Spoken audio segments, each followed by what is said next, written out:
Welcome, everyone.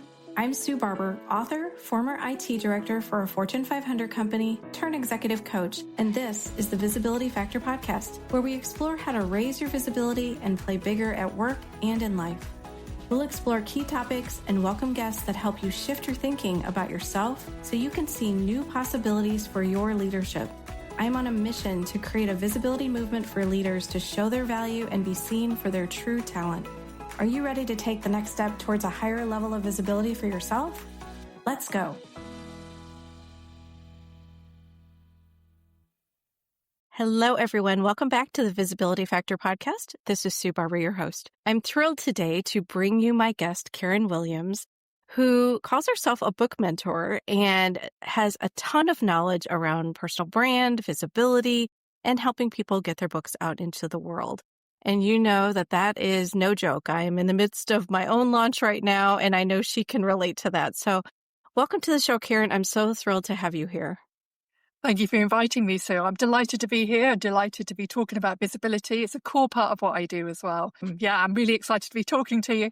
Okay, so let's have you do more of a proper introduction of yourself and share with the audience a little bit about what you do, how you got into this work. Well, I've been in business now since 2006, but I've started writing my first book in 2009, and I learned the hard way how to write a book.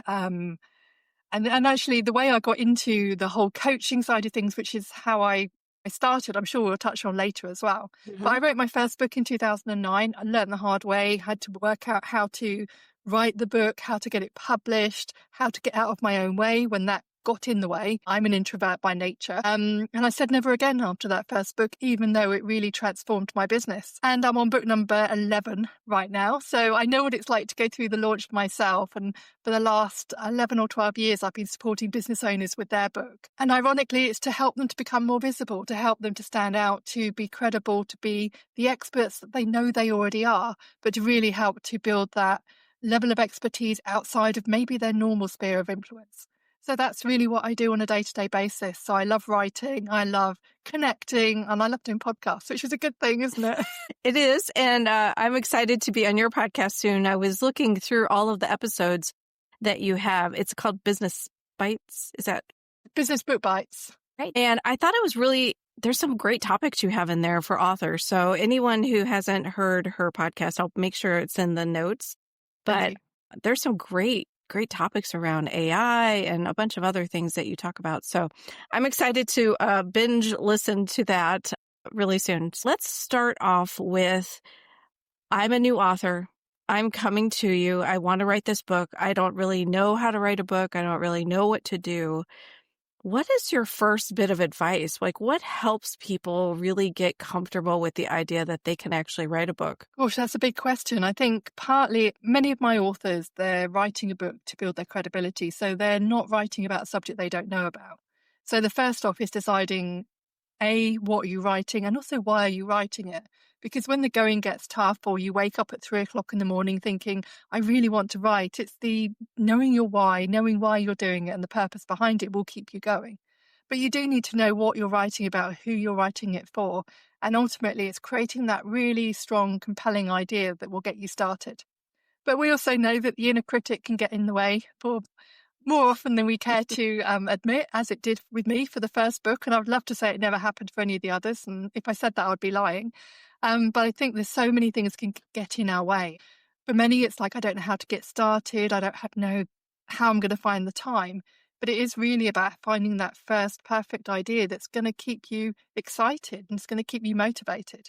And of course, having someone to support you on the journey will help to raise that as you go through the process. And I think it's such a black box, when you're not familiar with the publishing industry or have never written anything other than maybe something on LinkedIn like I had, it feels very daunting and overwhelming for sure. So how do you keep people from quitting? I think it really depends, but I think at the core, I have a process that I take all of my clients through, even though they might not realize.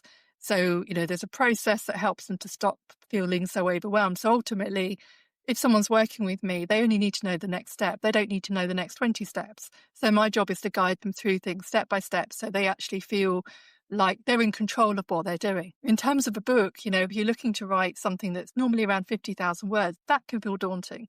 So what I tend to do with my clients is I break it into bite-sized chunks. So if I'm working with a new client, getting really clear on the message and the idea behind the book, we get clear on the structure of the book. So ultimately, when they turn up for a writing session, A, they know what they're writing, and B, they don't sit there for an hour going, I don't know what I'm doing today. I know this will be kind of passé by the time this episode goes out, but I'm starting to run a writing sprint next week. And one of the things we do with that is we do bite-sized chunks. It's an hour writing. That's all it is. So Mm-hmm. actually, when people say they haven't got the time, it's about looking at making the most of the time you do have available. Because most people Mm-hmm. can find an hour here, an hour there. When you know what you're doing, one step at a time, it makes it easier than trying to do a whole book that feels overwhelming and daunting and scary. Yeah. I remember when I was, heading down my path early on and I really didn't understand everything yet. And I remember thinking, I need to go hide away in a cabin in the woods somewhere for 3 weeks and just write because it felt like I couldn't find the time. And so we also used the sprint concept and that changed my life. When I realized that I could just get together with people, it's like a co-working session.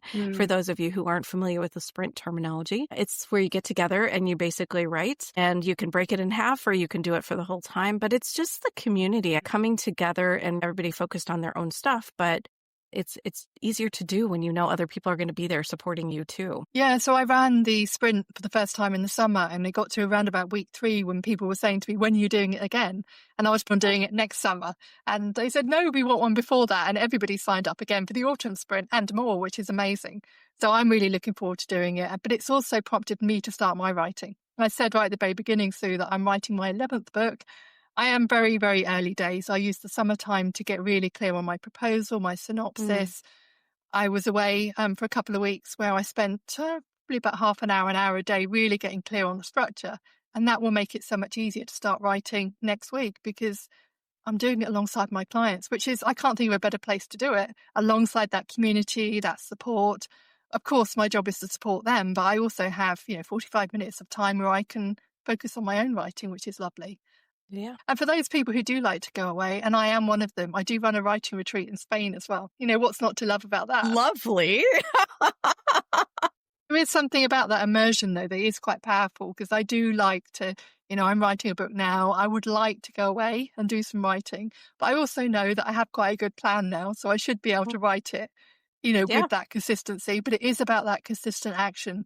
You can't just put it away for a few weeks and think you're going to pick it up again because those few weeks will turn into another few weeks to another few weeks. It is about that consistency. And if life does get in the way, it's about getting back on the horse and getting back to it. Yeah. So I know this is true for you because you've now, it's your 11th book, but do you find a lot of authors find that they really love the process of putting a book out and then write more, or do you find it's kind of 50-50? It's probably 50-50. I've got a couple of books that I'm reviewing. I'm doing some developmental editing on for clients at the moment. And they're both second books because they've worked with me for the first. And then, I'm picking up the second as they approach the end because they know the process. And it's a joy to actually see them following the process and actually following the structures I put in place for book number 2, even though I've sort of been involved, but not been so heavily involved in the second one. One of my clients is writing her third at the moment. I've got another client writing her second. But some people don't do it, or they put a pause on after the first one because they know that they also need to make the most of that book as well. There is a tendency, and I'm a little bit like this, I will get a book out there and I go, what's next? And actually you also need to make sure you consolidate what you've got with the first book and promote it and do podcasts and talk about it and share reviews and actually keep that momentum going as well as thinking about what's next. So it's all part of the bigger plan at the end of the day. It's making sure that we know that we're writing a book, but where does it fit into our ecosystem, our structure, and what we want to do more of in our businesses or our lives? Yeah. We kind of talk about it as the launch is just the starting point to a much longer marathon. I think the launch is like, the thing. Well, it depends, right? What do you want to do with your book? If you just want to put it out there, great, you've done it. Yeah. For me, it was a big shift in mindset too about process. I think it felt overwhelming at first, only because I'd never been through it. And so it took me longer on the first book, this workbook that I put out much faster. So I think once you know the process, it does feel a bit easier. Plus, I let go of all that corporate armor I'd been holding on to for a long time in the first book. And so now I don't have to worry about that anymore on this one. So it's a little bit easier. I think it does Oh, become easier. I think, my first book took 18 months. My second one took about 6 months. My third took around about the same. I did have one book that lasted 3 years, but I did write another one in the midst of that. uh, So I think it does become easier. And the one I'm working on now, I've been thinking about it for 5 years. And then suddenly I think with working with my clients this year, it's like, I'm ready to do it now. I needed to be at the stage where it felt authentic and the right time for me to actually get it out there. I love that though, because I feel like I have a ton of ideas for books too that I have on a list. And I don't know, I think I know which one is going to be next, but I'm going to save that for once this workbook comes out and give myself some space to think about it. Let's talk for just a minute around burning out, because a lot of people can burn themselves out. Just the writing journey can be challenging, but then also knowing that there is marketing and all of the things you just talked about. How do you help people not burn out, or at least prepare for what's coming? I think with my clients, I try and be there every step of the way. So they know that they're a WhatsApp or a phone call away if they're struggling with something. Um, you know, being somebody who has burnt out, not massively, but I have gone through that moment of kind of almost burning out. And I also know when I run on empty. I've just been on holiday, and I could recognize a few weeks before I went on holiday that, I didn't have a lot left in the tank, but recognizing and knowing that is so important. So I do keep an eye out with my clients, but it's just about being realistic with time. So I've got a client who's launched his book today, and it could have easily have launched a month ago. We were pretty much ready, but I didn't want to put him under pressure for it. And sometimes you have to look at the bigger picture going, actually, we could rush this. And actually, do we need to rush it? So that's the important thing, is that, yes, you want to publish a book yesterday, don't you, really? You don't want to publish it in a few months' time, but just be realistic over timeframes and when it really needs to be out there. I have seen a lot of people push themselves way too much. So it is about just recognizing when you are getting to that stage of, you know what, I need to pull back. And, what happens if a book is, a few months later than planned? The world's not going to end at the end of the day. Not for most people anyway. Yeah, I actually pushed mine back into October because it was originally going to be September. And, I just gave myself some grace. Some things happened that were unexpected, and I just rolled with it this time. I didn't stress out about it. And I actually delayed the first book too, if I'm honest. I had some dates planned and those didn't end up happening. But, I feel like it comes out when it's supposed to come out. And so, once you make some peace with that and don't put pressure on yourself, of course, if you're going through a publisher, that might be a different story, but self-publishing allows you to make your own decisions about what you want to do. Okay, so let's transition into my favorite topic, which is visibility. And I'd love to hear from you. What are some things that you talk about with your authors around getting visibility? Because I think for some people, it may come natural. And definitely for me, it did not. So I'm just curious how you help people through that, because it is important. Absolutely, it's important. I think, a lot of people who write books are introverts. Not everybody, but a lot are introverts.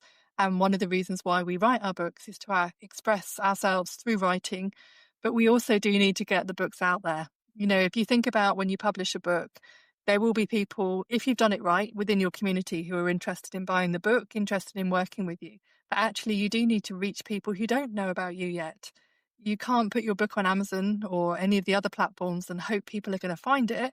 Of course, you can, put the right keywords in, but actually you have to speak to more people. You have to get yourself out there on speaking engagements, book tours, podcasts, social media. And it's one of the things I encourage all my clients to do right from the very beginning. So I made an announcement earlier this week with my email list that I'm writing this book.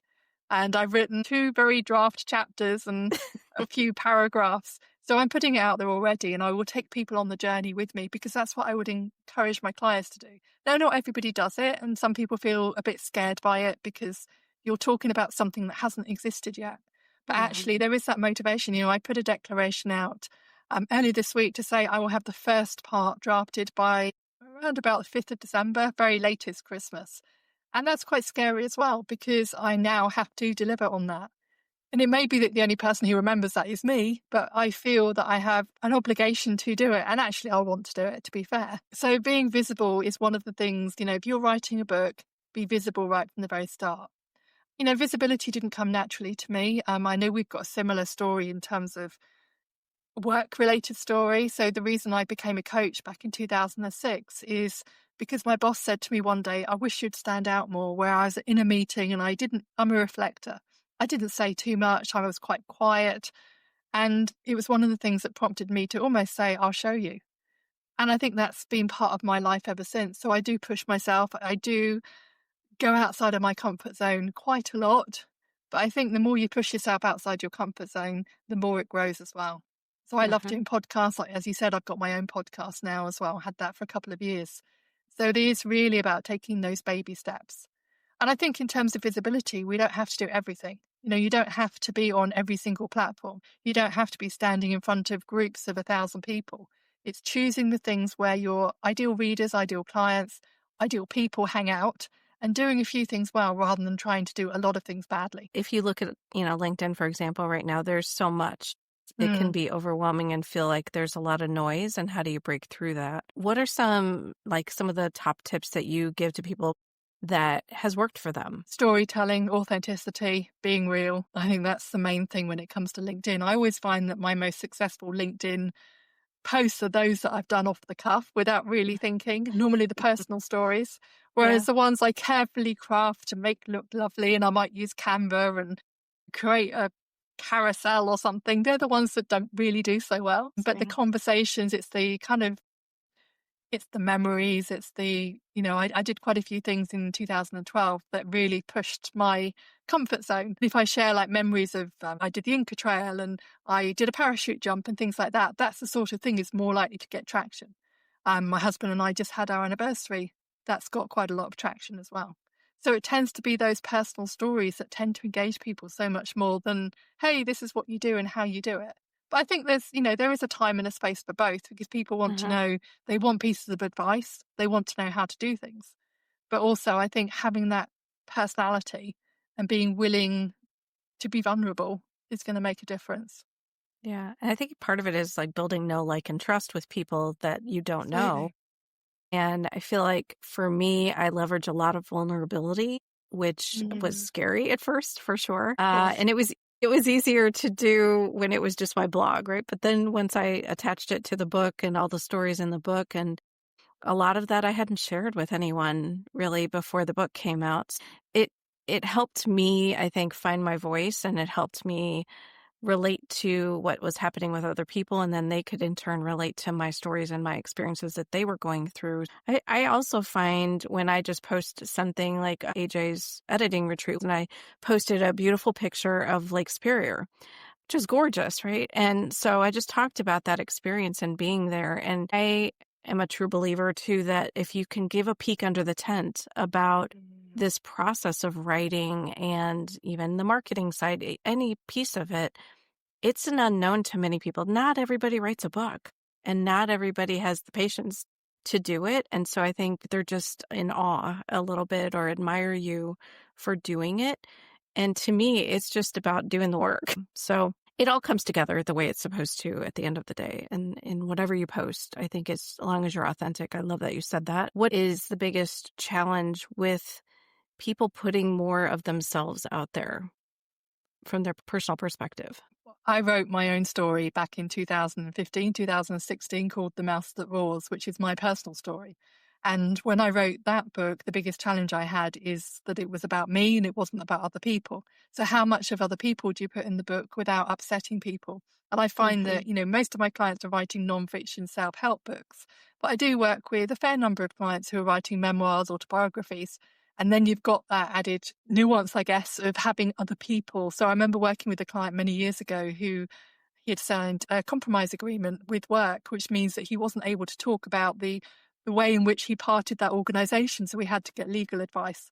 His ex-wife, who was his wife in part of the book, we had to be careful and tread carefully around there. So I think, there are difficulties there. The other thing is if you haven't healed from a situation, I didn't come up with this, but I tend to use it a lot, is talking from a healed scar, not an open wound. Because if you haven't healed from something, if you're still struggling with something and you haven't had the therapy or the support to get through it, it can feel a little bit like, well, it may not come across as good as it could do. So I think Mhm. there are things like that that are challenging when you're sharing your story. I also think in a self-help book, it's like how much of your story, how much of you do you share? Because ultimately the book is for your readers. Now, they don't want to know too much about you, but you need enough for them to know that you know what it's like to be like them, whether it's through your story or client stories or both. So I think it's just that balance can be quite hard. I'm just about to start working with a new client, and I know it's one of the things that this client is going through as well, is where do you stop with sharing your story and make it about the reader? So there is that fine line and that balance when you're writing a book in that way. So I don't know if I told you this, but when I wrote my original manuscript for the Visibility Factor, I was sharing it with AJ and I went to her editing retreat and everyone was reading their first chapters and it was lovely and there were tears, like there was very emotional moments and I thought, I don't have any of that in my first chapter at all. And when I talked to her that day, she's like, Sue, you're the most invisible person in your book about visibility. And she said, you didn't talk about your work. You didn't talk about why you're writing the book. You didn't talk about all of the things that I know would help them. And so, again, that was part of my journey to get comfortable with that. When you go into something new, there are doubts. You might have some imposter syndrome. Who am I to say I can be an author? Accept the fact that you are doing this. You deserve to do this. The reader deserves to read it. And it gets to this place where it just gets more comfortable. One of my clients recently said to me, she launched her book about a month ago, and she said it was like therapy, working with me and actually writing the book. And it was a memoir style book based on her story. So she said it was like therapy. And I think when you do write a book about your personal journey, the highs, the big, the bad, the ugly, you do go on that journey. You have to take yourself back to times where maybe you didn't feel comfortable, and you have to show up and you have to be pretty much warts and all in terms of what you say. If you have to go backwards into a time that you didn't find very helpful, it's always about anchoring yourself back to the present. You're not the person you used to be.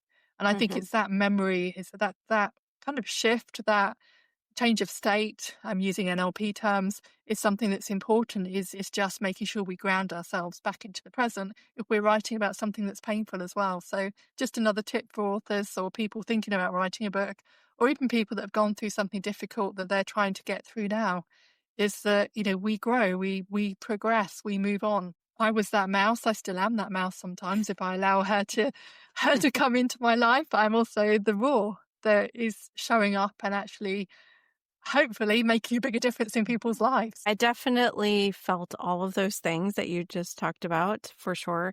But I did feel like there was some cathartic moments, I'll say, Yeah. to put myself back into that moment of when I got the feedback to talk about all of the experiences I had was definitely a challenge.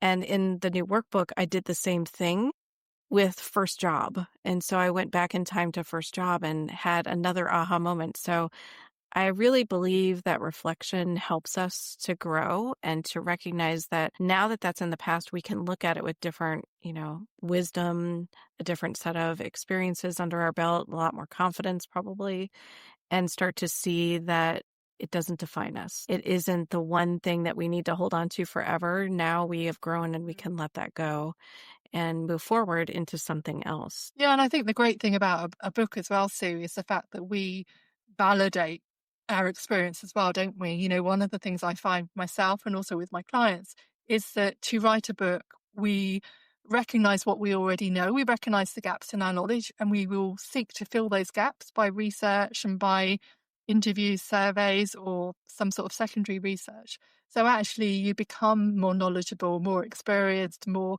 visible, I guess, because we are engaging with the topic around our book and we're putting ourselves forward with that. So I think that's another unexpected benefit of writing a book, is that everything enriches and gets bigger and more exciting as well. Yeah, I think I felt the same. I don't know if you did. When you became a coach, I think there's a lot of self-reflection you have to do and all of that. I learned a lot about myself going through becoming a Yeah. coach and now having done it for a number of years. I think it's always a growing and learning process for sure. Yeah, absolutely. So I became a coach in 2006, and then I went on to do 3 years of NLP training as well. Mhm. So again, I found that every time I did that, there was an extra layer. It was almost like an extra layer being peeled away, I guess, in terms Mhm. of, I went, oh, okay, I know that about myself, because you land up working on yourself as part of the process.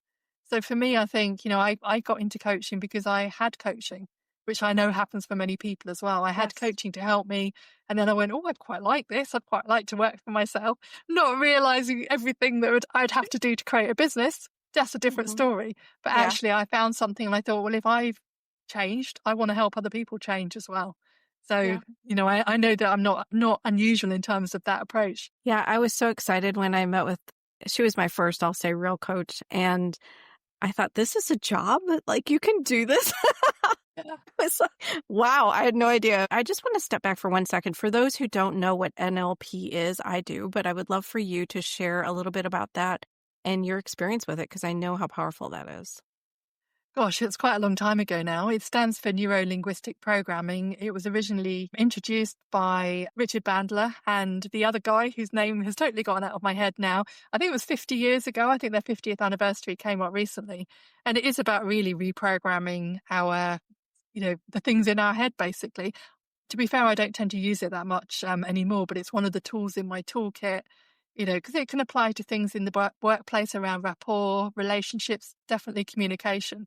So if you haven't come across it before, look it up and have Yeah. a little looky at it. I did my Yes. diploma practitioner, master practitioner, but that was a long time ago now. Yeah, but it's all inside of you still. So you can use Oh, it all for absolutely, whatever. absolutely. It still comes up. I still talk about it. I just talk about it in different ways, I guess now. Of course. Yeah. Yeah. So let's just talk about your own journey of being a coach and having your own business. How has that journey been for you? What have you learned along the way? That's a big question. What I've learned, well, I never started out as a book mentor, obviously. Back in 2006, I started out as a career coach because my background was HR and training. So, Mm. I did a lot of training alongside the coaching. I went into corporates, did some training, but I found that I really enjoyed the one-to-one coaching because I realized the difference I could make on a one-to-one basis. But the problem is when you're delivering one-to-one change, you're not making that bigger difference. So I wanted to create bigger ripples, I guess, in the pond, in the river, and in the sea. So I suppose that led to me with the writing the books, just to make a bigger difference. It was only 2013, 14 when I actually moved into the book space. And that's because a lot of my clients who were kind of made a transition into the business side of things after book number one. And many of my clients were saying, Karen, you've written a couple of books. How did you do it? And I went, well, it's easy, forgetting everything I'd gone through. And I also realized I had a process. So I started in 2014 to refine my process, wrote another book about it. And that's really where I came into the book side of things because I've done it so many times myself and worked with clients doing different projects, different things that I'm always learning. I'm always finding something new. So I didn't come from a publishing background. My expertise is helping people to really get clear on what they're good at and not just writing the book, but making sure that there's an ecosystem around the book. So the book is kind of the nub of what they do, but they actually use it as a visibility tool, as a strategic business tool, and they use it to create, programs, products, services that help them to become a successful business or to increase the success of their business. It's kind of like the foundation that you can build a lot of other things off of. Yeah. How was the experience of leaving corporate for you and moving into this world? Because I know that's a transition as well. I held on to corporate for quite some time, actually. I became a coach in 2006. November 2006, I went, hey, I'm a coach. And then I had to kind of work out how to build a business off the back of it. So I worked for the first 3 years. I had a brilliant boss who was a lovely lady and she supported me every step of the way. So I dropped a day. I dropped another day. Eventually I was working half a blooming day a week. It's just like, why am I doing this? And then my husband and I got a chance to go to Australia for 5 weeks and they wouldn't let me have the time off. So I Hmm. said, right, I quit. So I went to Australia, came back and went, what do I do now? Especially after 5 weeks off traveling around Australia. And then I had to really just, buckle down and get on with it, really. Yeah, I mean, that sounds like a lovely transition time right there, just going to Australia and getting away. I think that's always a good thing. For me, I think it felt like I was still in that world and had to show up in a certain way in this world as well. And I think Mm. there's an opportunity, an identity shift that I definitely had to make and let go of that and move into this Mm. world. And I think that's true whenever you're doing something like that. Any advice that you would give to someone who is thinking about leaving corporate and doing something like being a coach or having their own business? Any advice you would give them? Well, in 2012, I read a book called A Year to Live by he's now passed, a guy called Stephen Levine, and it was all he and his wife worked with terminally ill cancer patients who didn't have much more time on the planet. And the whole premise behind the book, or what I took from the book anyway, and I know everyone takes something different, was the fact that we never know when our time's up. And actually, the year after that, my dad passed away. So none of us know how long we've got left on the planet. So it makes sense to me to do what you really want to do every day. So if Hmm. you're not happy doing something, do something different. Yeah. If you really want to do something new, why not go for it? If you really want to write a book or stand on stage or do a TEDx, whatever it is, what's the worst that can happen and what's the best that can happen? So Yeah. I think that is a philosophy, during that year of 2012, I said yes to pretty much everything, because none of us know what time we've got left. So for me, it's about just taking a step forward, even if it's a toe in the water. It doesn't have to be a full leap. But for me, that's really important, that there's too many people out there who do what they hate every day. And I want more people to do what they enjoy doing. And that's why I mentor business owners writing books now, because together we are making big shifts in the world. We're saying, Hmm. hey, life doesn't have to be like this. You could do this instead. Or they're saying, I went through this pain and problem. I went through the other side. Why don't you do that? So we're about inspiring, we're about motivating, and we're about making that bigger difference in the world and changing things. Yeah. So many people unhappy for sure. And Yeah, I I know. love I love that. I haven't heard of that book, but I'm definitely going to add it to my list and I'll add it to the show notes for everyone. I think it is an important thing because when I left in August of 2015, not knowing that my dad was really sick. And Mm. I don't think he realized how sick he was. And he passed in September. So I'm so grateful that I left when I did and chose to leave because I got that time with him that I wouldn't have gotten. And I also Mm. think about the things that you and I have done since we left that would not have existed in the world. I mean, No, just I think about that a lot sometimes when someone will ask me about coming into this world, and I think I wouldn't have written 2 books. I wouldn't have had the podcast. I wouldn't have met all these amazing people that I've met. no. And it's really kind of a perspective shift sometimes for me to look back, see where I came from and where I am now. I feel like a totally different person in so many ways just from what I've learned about myself. Yeah, I would totally agree with you, Sue. I've had opportunities to go to a retreat in the US, in California. When I was in Portugal recently on holiday, I had a chance to meet up with a former client of mine and experience her retreat there and just see what it's like, with the view to who knows where that might go. Portugal retreat, anyone? Yeah. And the chances I get and the opportunities I get to speak to amazing people throughout the world as well, whether it's through podcasts, whether it's authors who are working with me. I mentioned 2012, I jumped out of an aeroplane and things like that. I never would have done it if I was stuck in that corporate job Mhm. going through the day to day. My life would have been so different. I'm lucky I've got an amazing husband who supports me every step of the way, and we're there for each other. Sometimes I have the highs, he has the lows, and vice versa. But I think that's really important, to have that stability and know that what opportunities can you create. Yeah, it's amazing. You can do a lot more than you realize. And I never thought I Yeah. was creative. And I feel like I'm much more creative now because I just kind of stopped holding on to that limiting belief that I had held on to for a really long time. Oh my gosh, we went to a lot of places here, but is there anything else you want to share that I didn't ask you about that you'd love for the audience to hear?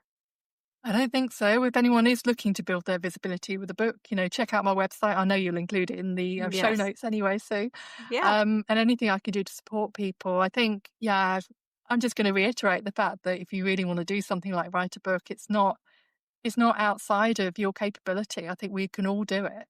Um, it's easier when you get support, but I think anyone can do it at the end of the day, Mhm. whether it's fiction, non-fiction. Obviously, my expertise is working with non-fiction business authors, but I think it's just about doing what you really want to do. Do what you love every day. That's important in my book anyway. And also know that it's hard work. I do work long hours in my business, but I also had a lovely walk this afternoon in the sunshine. Working for yourself just gives you that flexibility as well, as you probably find, so that it's not a Mhm. 9 to 5. I was working till about 8 o'clock, 9 o'clock last night, and that's not unusual. But equally, I get to enjoy myself every day and do things like this. Yes. And I find it doesn't feel like work a lot. I mean, I know there's No. things to do, but I find like just seeing what I can come up with. And for me, now the morning is my more creative time. So I try to hold time in the morning to write and do the things that I want to do and, schedule my, life accordingly after that. So that has been a real joy to be able to do that for myself, where I used to just try to fit it all in between other things that just didn't work. And so I thought, you know what? You're a good boss. You get to decide what you want to do. Okay. Well, I will put all the information in for your website and anywhere else you'd like people to connect with you. But we're going to go into what I call the Rise Up and Be Visible quick tips. These are 4 questions that I ask every guest. So the first one, we've talked a little bit about it, but let's hear your definition of what you think visibility is and why you feel like that's true. I remember seeing Tony Robbins once. I did his 4-day Unleash the Power Within about 12 years ago, I think it was now. And he says, fear is excitement without the breath. So when we feel fear, when we feel scared about doing something, just breathe. Breathe your way through it. So, I think when we do feel scared about something, our breathing can get quite shallow. And that's something, many things stayed with me after that weekend. But that's the thing that probably I think of more than anything. If I'm scared about doing something, I just breathe. So that's my advice there. Yeah. And what are you doing to be visible? For me personally, I'm doing things like podcasts. I do go out there and talk quite a lot. I do video. I hate doing video. I still do video. I did a video yesterday. But I think it's also pushing your comfort zone in terms of everything that you do. I'm work in progress, to be honest, Sue. I am much more comfortable sitting down, writing a chapter, but I will put myself out there and go and do speaking gigs and things like that. Yeah, my evolution of doing video took some time too. So Yeah. completely, you and I are the same in terms of like introvert for sure. Yeah. What is the best leadership or career advice you've ever received? I think, I'm going to bring it back to the Year to Live. It's not really career or leadership advice, but, it is about just do what you love every day. So, when I did the career coaching, again, a similar message is that if you're not happy somewhere, do something else. Do what you enjoy, find what you enjoy. We did a lot of work taking me back now around strengths and things like that. So it's being really clear on your skills, your strengths, what you're good at, what's transferable.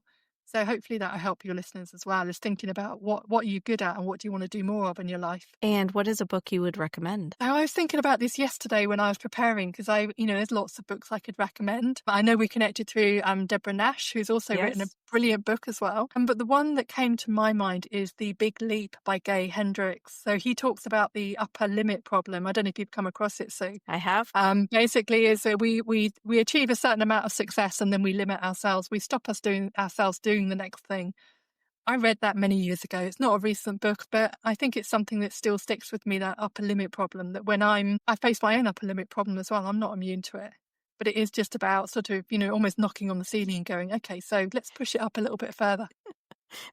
Like, that's a good visual, right? Like if you could just adjust the ceiling height. Yeah, absolutely. And keep doing that. Yeah, I definitely read that book. It was probably when I moved into this world of coaching, I was given that as a recommendation to read. And what a great book. I mean, it really does push you to think differently about what you might want to do and to realize that there's more possibilities than I think we tend to give ourselves. Just think about sometimes you only see what's in front of you. And when when you can start to look past that and say, wow, well, what if I could do that? What if I could make that happen? How amazing would that be? So yes, I love that book. So I will make sure that there is a link to that in the show notes for everyone. And I just want to thank you for coming on. I'm thrilled that Deborah connected us. I love her. I have her book right here. I love it so much. And I've been sharing it, sending it to clients because I just found it to be such a helpful book. So I know you had a large role in that as well. And I think it's just an amazing book. So happy for her success for sure. Lovely to have you here, have you share your perspective on everything visibility and writing a book and authorship. And I am just thrilled to know you. I think you are just a really authentic person and you share your gifts with the world. And we need more people like that. So thank you for being on the show. Thank you. All right. Thanks, everybody, for joining today on the Visibility Factor podcast, and we'll catch you on the next one.